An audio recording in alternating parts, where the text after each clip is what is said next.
Bienvenidos de nuevo a nuestro curso de Machine Learning. En esta oportunidad hablaremos de eh, este nuevo método de clasificación y regresión que son los árboles de decisión. Como les comentaba, se usan ambos tipos de problemas para clasificación y regresión. La diferencia, como en todos nuestros conjuntos de datos, pues radica en la clase predictora, la última columna, si es del tipo categórico o del tipo continuo. Pero realmente, ¿qué son los árboles de decisión? Bueno, son modelos predictivos formados pues que como base toman nuevamente nuestro conjunto de datos y se basan en estos mismos datos, que es lo que llamaremos como una regla, para segmentar el conjunto de los datos, en el caso de la clasificación. ¿Y qué segmentar? Pues dividir de una manera apropiada y entre ellas óptima, digámoslo así, separar todo nuestro conjunto de datos para permitirnos tomar una decisión a futuro. ¿Qué es lo interesante de este modelo? Este modelo no utiliza, no elabora parámetros, no elabora ecuaciones, aunque hace uso de ellas, pero su eh, perfil no está orientado a la creación de una fórmula que funcione para todo. En contrario, tomando los datos va a construir un grafo, un diagrama dirigido, unidireccional, en el cual siempre va a seguir tres reglas básicas, tres características que son esenciales para la construcción de este diagrama, de este modelamiento de datos. Siempre comenzará con un nodo cabeza o un nodo raíz. Esto significa que es el punto de partida de nuestro árbol, de ahí su nombre. Eh, no, ese es nuestro inicio y por lo tanto todo el modelo va a depender de esa cabeza. Por eso es un nodo raíz.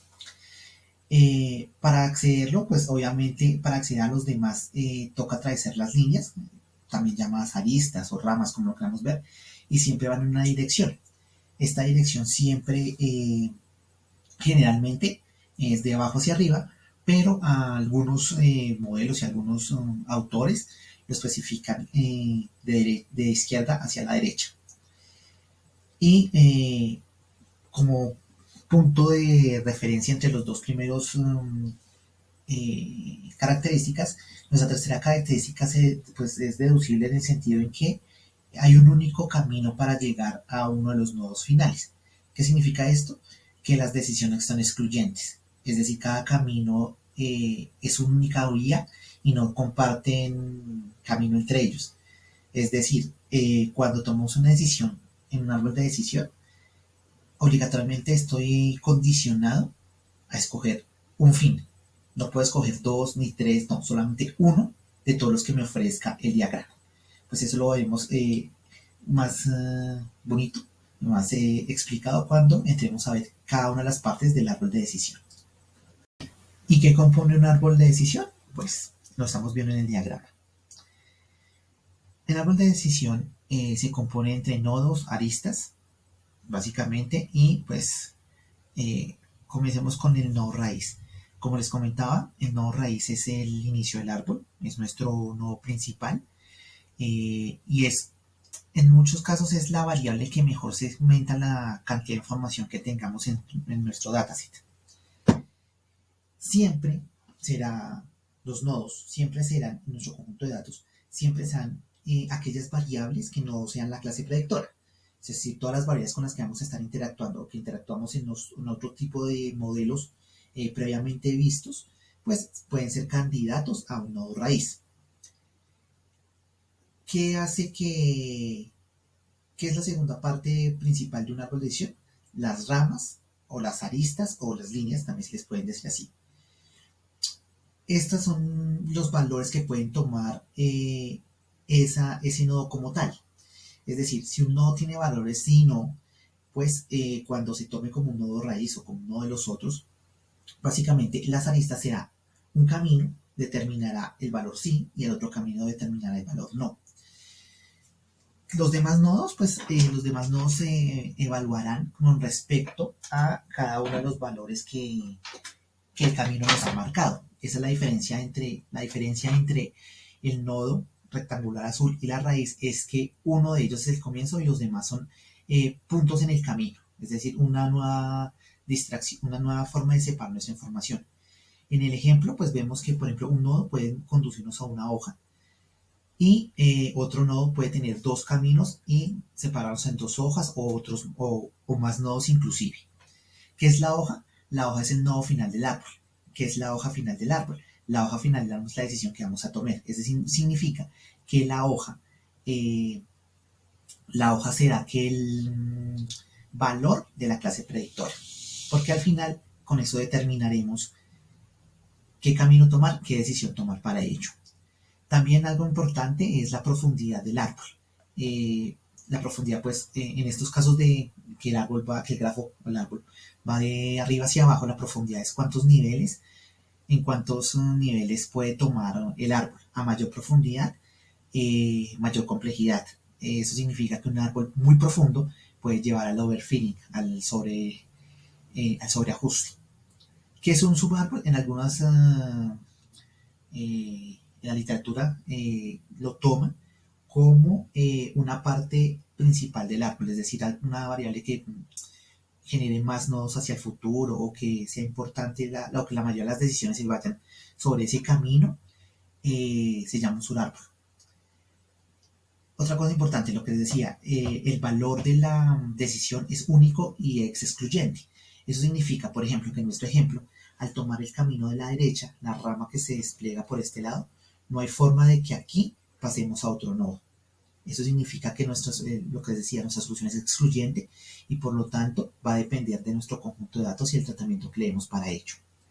Finalmente, para evitar los árboles profundos y todo este tipo de sobreajustes, hay una operación que se llama la poda, que básicamente lo que hace es reducir la profundidad del árbol cortando ya sean nodos, solamente nodos, o en algunos casos también subárboles. Esto ya dependerá de la complejidad del árbol, pero no nos vamos a centrar en este video en la poda, sino es una técnica para evitar los sobreajustes en nuestros modelos predictivos.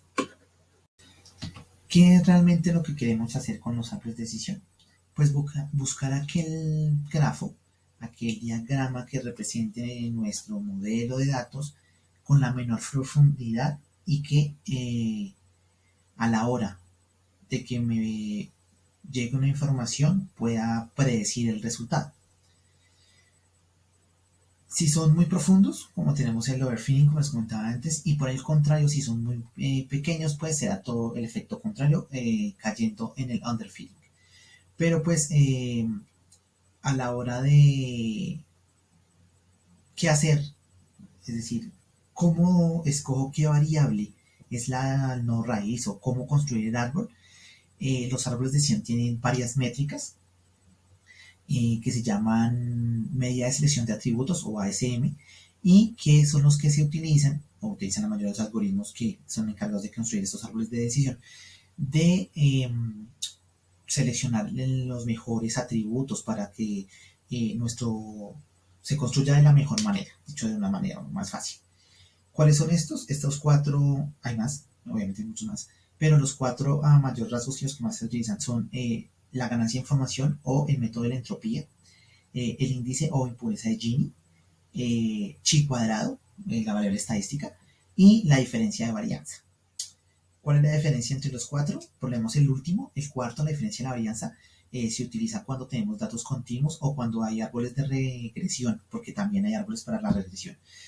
Los otros tres ya depende de la diferente forma de calcular la selección de atributos.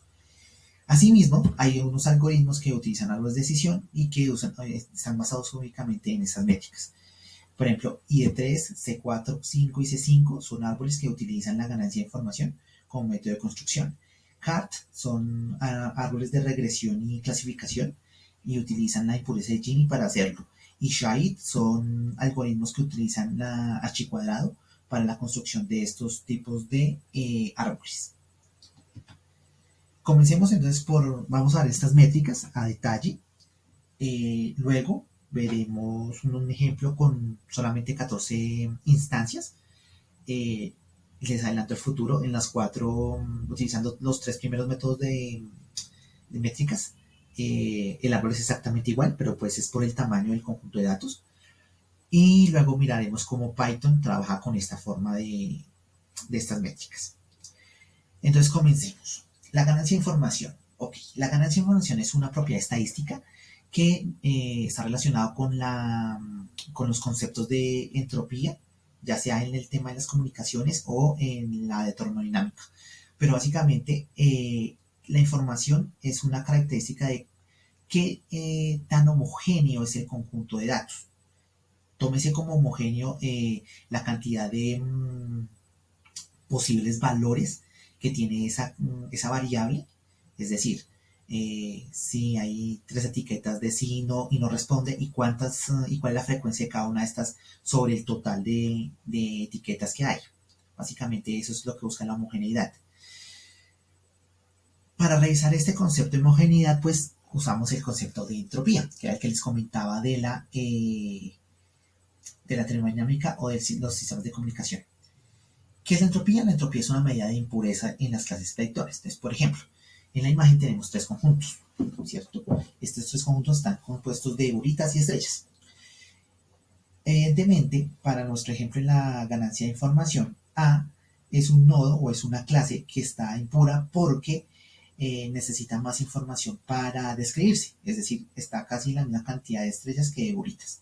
B es impura, pero no tanto como A, y por el contrario C es un conjunto totalmente puro porque solamente encontramos un valor de información sobre este nodo o sobre esta variable, sobre esta clase.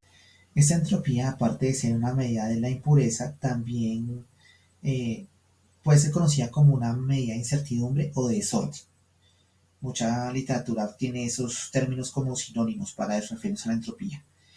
Esta entropía es una oposición, es una opresión contraria a la ganancia de información y por eso este método se llama así, tiene los dos nombres, ganancia de información o método de entropía, pues utiliza los dos nombres. Solamente se puede usar con variables del tipo categórico o discreto y para los ejercicios de clasificación solo funciona este método, hay que tenerlo en cuenta. Para seguir hablando de la entropía, bueno, la entropía, el dominio de la entropía, o sea, el valor básicamente de de este, de este indicador, digámoslo como tal, varía entre el intervalo 0 y 1. La entropía es alta o tiende al valor máximo cuando los valores de la clase están distribuidos de manera uniforme. Imaginemos una variable verdadero o falso, puede tener estos dos valores, y cuyo su distribución sean 5 y 5, 5 para verdadero, 5 para falso. En ese caso la entropía es máxima, es 1. ¿Por qué? Porque los datos están uniformemente distribuidos. Por el caso contrario, la entropía será baja o tenderá a 0 cuando todos los datos se desplacen hacia un solo valor, por ejemplo, que todos sean verdaderos o que tiendan todos a verdadero o a falso, ya sea uno o el otro caso. No hay variación, no hay tanta variación en la muestra, la entropía será mínima. ¿Cómo funciona este método? Bueno, primero tengo que calcular la entropía de la clase predictora. La entropía generalmente la encontramos así en la literatura, como entropía de S, IDS o HDS, y que básicamente es S es nuestro conjunto, nuestro dataset. Eso será S. ¿A qué será igual? Será igual a la sumatoria de I comenzando en 1 hasta N de menos P sub I por el logaritmo en base 2 de P sub I. ¿Pero qué es P sub I? P sub I será la probabilidad de los posibles valores de la clase.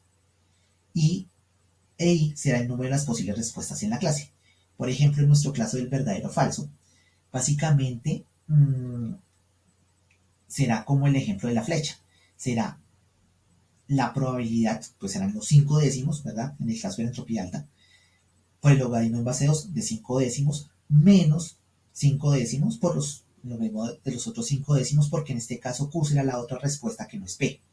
Eso para las clases binarias y las variables discretas del tipo 1, 0 o verdadero y falso, o sí, ¿no? Generalmente van a tener ese estilo, porque una es P y Q, que es el resto, o sea, será la otra variable que no tomé. Y es la sumatoria de eso. Como el logaritmo hay que tener mucho cuidado con los cálculos porque en algunos casos nos vamos a encontrar con 0 logaritmo de 0, lo cual produce un error y es la literatura nos dice que debemos tomar estos valores por defecto en 0 para no generar errores de cálculo y de procesamiento.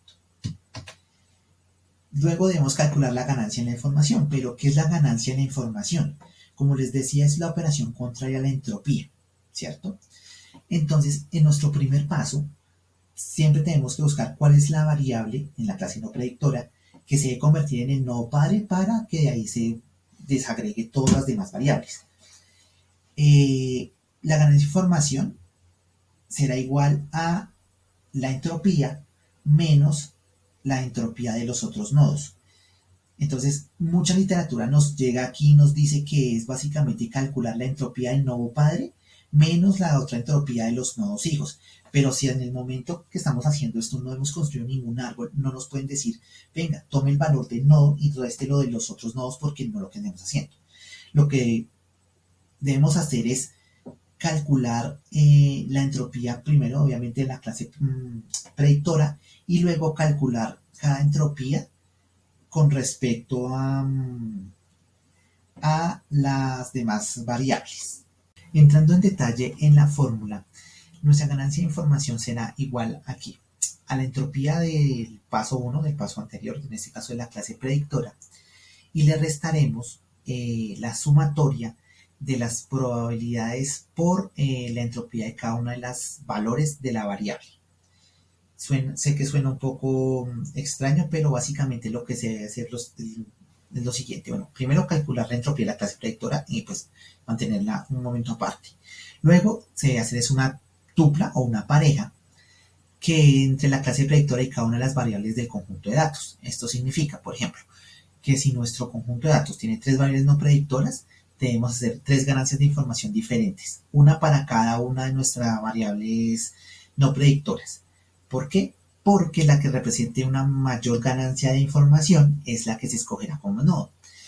Eso significa, entonces, por ejemplo, que si esas tres variables, una tiene cuatro valores categóricos, entonces tenemos que calcular cuatro entropías diferentes, multiplicar cada una de esas entropías diferentes por su probabilidad, hacer la sumatoria para esa variable y a esa variable restarla de la entropía que hallamos en el primer paso. Básicamente es lo que es así. ¿Por qué? Porque tenemos que tomar la entropía ponderada de cada una de las variables. En este caso, pues aquí lo decimos, lo explicamos contra una variable A, B, C, las X variables que haya en nuestro problema. Cuando hayamos hecho todo el cálculo de cada una de estas características y hallemos la mayor ganancia de información, esa variable que nos dé el número más grande, la escogeremos como el nodo raíz. Ahora bien, y bueno, ya tenemos esa variable, ¿y qué debemos hacer? Pues básicamente aquí tenemos dos caminos. Primero, pues ese será el nodo raíz en el primer caso, el primer cálculo.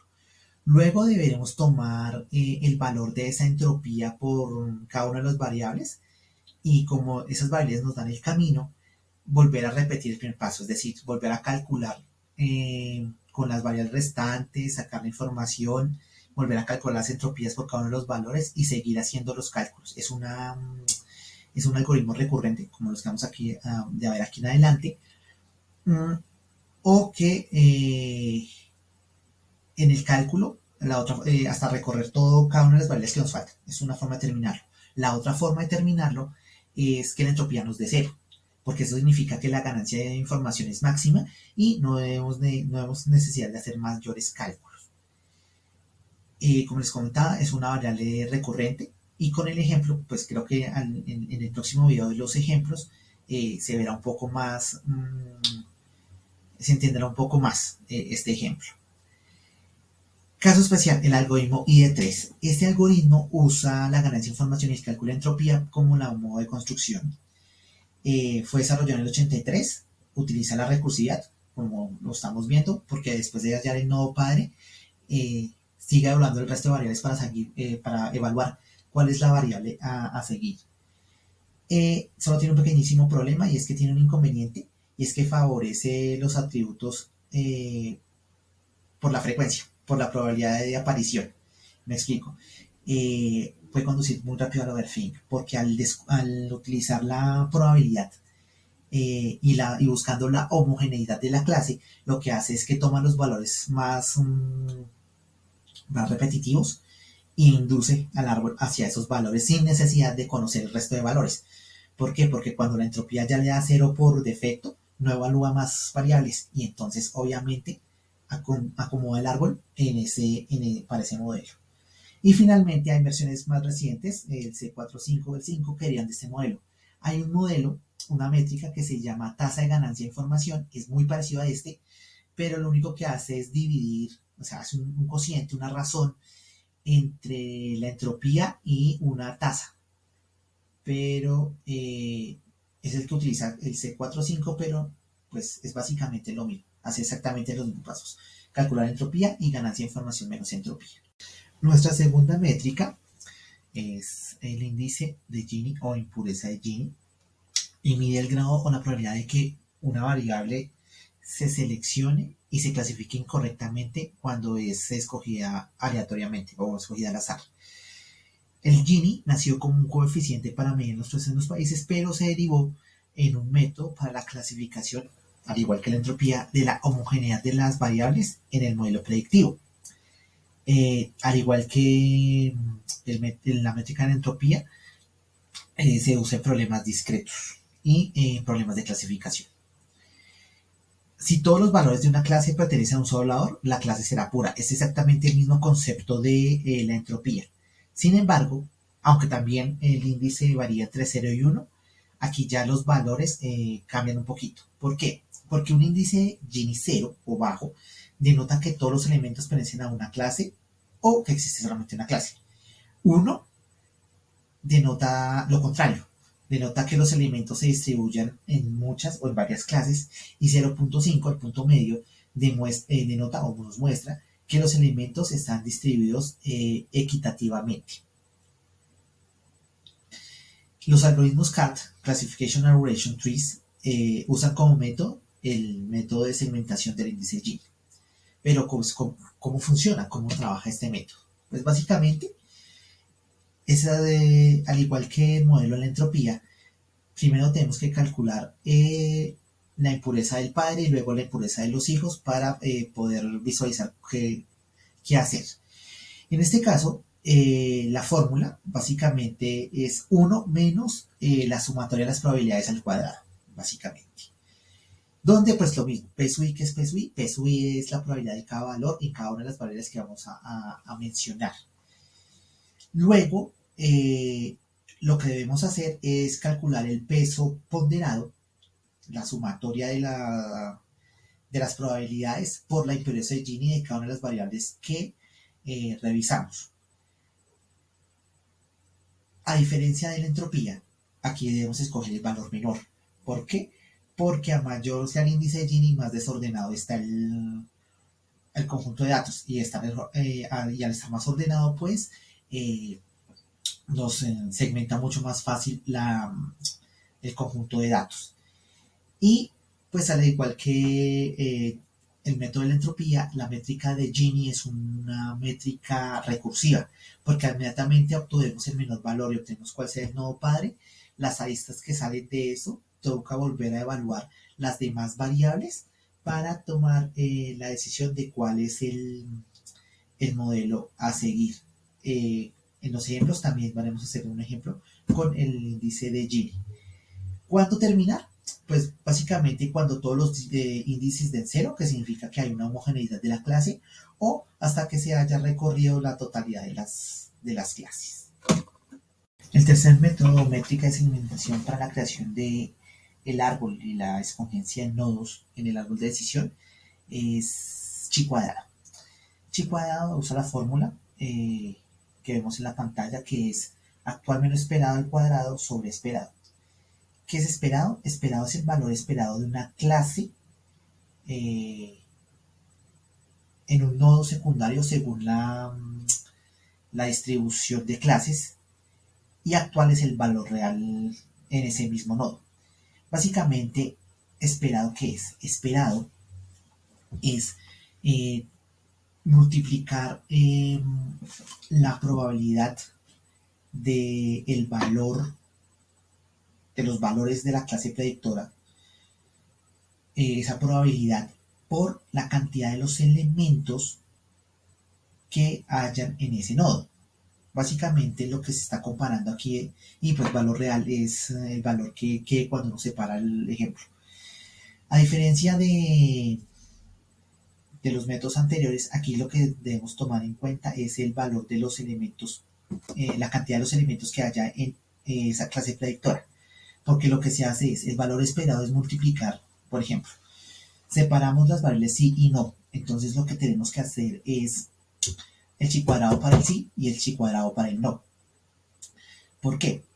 Porque una cosa es lo que se espera, que es la probabilidad, es decir, saco de nuestro ejemplo de los 5 verdaderos y los 5 falsos. Cuando se separen los conjuntos, los segundos conjuntos, solo voy a tratar con los 5 que sean sí y en el otro con los 5 que sean no. Esto significa que debo de definir que en esas variables cuál es el valor que se esperaba, que es la que se multiplica esta probabilidad, que lo veremos en el ejemplo un poco más con sentido, y realmente lo que se separó del lo que realmente, o sea, es decir, lo que se espera versus lo que venga en nuestro conjunto de datos. Al igual que la entropía, se debe escoger el mayor valor porque al hallar mayor valor se hallará más homogeneidad de las clases. Que como opera chi cuadrado, pues chi cuadrado es lo mismo, se debe calcular el chi cuadrado del nodo hijo y con respecto a cada valor presente en la clase predictora primero para hallar la cabeza y luego en las demás clases para hallar los nodos a escoger. Luego se debe escoger el valor chi cuadrado de cada los valores presentes en cada variable dependiente. Es decir, si tiene 5 variables, 5 chi cuadrados. Y lo mismo que el ponderado. En este caso el ponderado es la suma de todo. Tanto lo que me vote sí como lo que me vote no. Si el problema es verdadero o falso. O 1, 2, 3. Cuantas valores tenga la variable, se debe tomar ese valor. Y se selecciona como nodo, padre o divisor, aquella variable con el chi cuadrado más alto de todas las tres variables para seguir haciendo el camino. Al igual que los otros algoritmos, son valores recurrentes, es un algoritmo recurrente y se debe repetir los unos al 3 hasta que se alcancen nodos homogéneos, es decir, que el chi cuadrado sea el mismo o que se recorra cada una de las variables. Los algoritmos SHIDE, Chi-Square Automatic Interaction Detection o detección automática de interacción entre chi cuadrado, son algoritmos que usan este método para construir y sesgar los árboles. Finalmente, el caso especial de la construcción de árboles de decisión por diferencia de varianza. En los casos anteriores habíamos observado, tanto Gini en ganancia de información de entropía y en chi cuadrado, que se utilizan para la clasificación de clases predictoras o clases predictoras sí que tuvieran como valor nominal, digámoslo de una manera, variables del tipo categórico o variables discretas. Pero la cosa cambia cuando hay variables continuas, dado que pues no es asertivo, no es consecuente sacar frecuencias y probabilidades de valores continuos o que por su efecto cómo calcular la probabilidad de una cantidad de números sí, básicamente continuos. Ejemplo, la tasa de la insulina, como le damos en el ejemplo de la diabetes. 8 datos con 0.3, 14, 20, lo que sea. ¿Cómo sacarle probabilidad a eso? Pues bien, hay una forma y es la diferencia de varianza. La diferencia de varianza básicamente es ese cálculo de la varianza de la muestra menos la media al cuadrado sobre el número de elementos. Básicamente se puede hacer así o por el contrario se puede sacar la varianza como tal de la clase, porque dado que es un conjunto de datos continuos, pues se puede evidentemente hacer el cálculo de la varianza. Al igual que los otros tres modelos, opera de la misma manera. Siempre pues calcular el valor de la varianza total del problema, del problema como tal de la clase predictora, luego calcular la suma de la varianza ponderada de cada variable, mirar cuál es la mayor entre todas y en este caso también como como Gini, escogeré la menor, donde hay menos varianza haya, es la clase que más homogénea está. Básicamente, y lo mismo, repetir los pasos del 1 al 3, porque también es un algoritmo recurrente, o hasta que se alcancen los nodos. Esto también se utiliza para los de regresión. Finalmente, ¿qué ventajas nos ofrecen los árboles de decisión? Pues son simples de entender e interpretar, aunque las métricas sean difíciles de entender a grandes rasgos. Todo escrito, pues obviamente es mucho más complicado de entender, sobre todo las métricas. Los algoritmos son recurrentes, por lo tanto, la operación de ejecución y de comprensión de complejidad no son tan eh, graves, dado que utiliza problemas como logaritmos, salvo Gini, de pronto que utilice la elevación al cuadrado o las restas al cuadrado de chi cuadrado, pero el resto no son operaciones muy complejas. Si el diagrama no es grande, pues se puede visualizar de una vista y eso facilita el entendimiento del problema. No se requiere preparar unos datos complejos para hacerlo. Se utiliza tanto para redes cuantitativas como cualitativas. Se utiliza un modelo de cara blanca. La respuesta del algoritmo se justifica dado que pues, se construye con el conjunto de datos con el que, es decir, uno observa el conjunto de datos y a partir de él se puede entender el algoritmo sin operaciones escondidas como un modelo de caja negra. Por el contrario, son un poco inestables dado que nomás la inserción de un atributo más, de una línea más, se tira al árbol, porque el árbol está construido específicamente con esos datos construidos. Entonces, al generar una nueva instancia, lo que hace es que nuestro modelo ya no va a servir, sino que tiene que construirse desde el principio nuevamente. No se puede garantizar que sea, por la misma razón, no se puede garantizar la optimización del modelo, dado que pues es muy propenso a los cambios de los datos iniciales. Las métricas parecen muy complejas de implementar y generan la desconfianza en la construcción del modelo. En el ejemplo de ahorita que vamos a hacer del pequeño ejercicio, el árbol es el mismo en los tres, pero cuando se construyen modelos un poco más grandes y con un poco más de complejidad, ya las métricas se vuelven un poco engorrosas, entonces hay que tener cuidado con eso. Y susceptibles tanto al overfitting como al underfitting, por buscarlo se puede llegar a un árbol muy complejo o puede tener. Entonces, esta complejidad, pues, no es buscar el árbol más complejo que haya, sino un modelo con muchas variables puede producir un árbol muy complejo y recorrerlo, pues, la opción no es recorrerlo todo, pero sí nos puede llegar, al intentar llegar al mayor detalle, podemos caer en el overfitting. Y pues también es muy susceptible al caso contrario, dado que pocos datos no implican que tengamos que construir un árbol. Entonces, con poca información, pues van a haber unos modelos bastante desastrosos de, de que sean realmente lo que más queremos. No lo más óptimo, sino que nos pueda producir una respuesta esperada a ese problema. En el siguiente video, como les comentaba, vamos a ver un ejemplo de un conjunto de datos de 14 instancias con 4 variables más la predictora y haremos los cálculos en Excel para mirar cómo es que funciona entropía, Gini y chi cuadrado.